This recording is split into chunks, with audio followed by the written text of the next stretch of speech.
Every day, around 400,000 Canadians cross the border into the United States.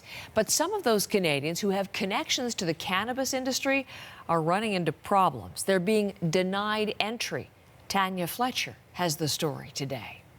Starting in April, I'm starting to see 1 or 2 cases a week.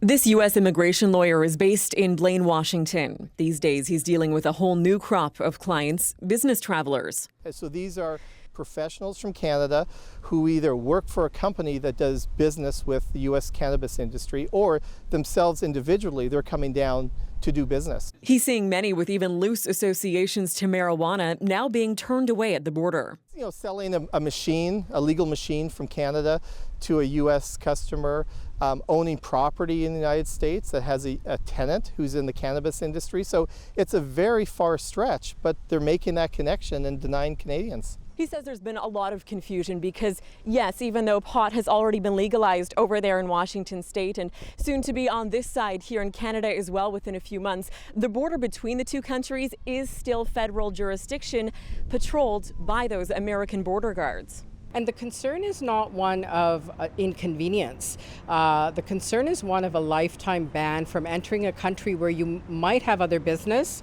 you might have family. And industry advocates say it's fears like those that are leading to extreme measures like these before traveling to the U.S.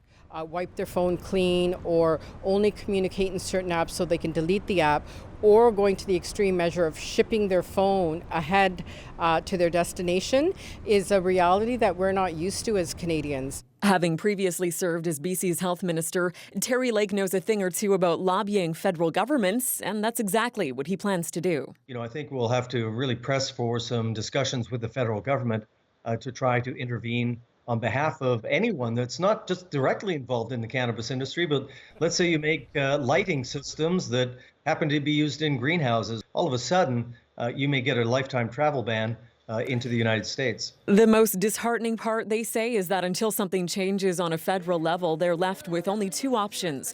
Either stop working in the marijuana industry or stop traveling to the U.S. altogether. Tanya Fletcher, CBC News, Vancouver.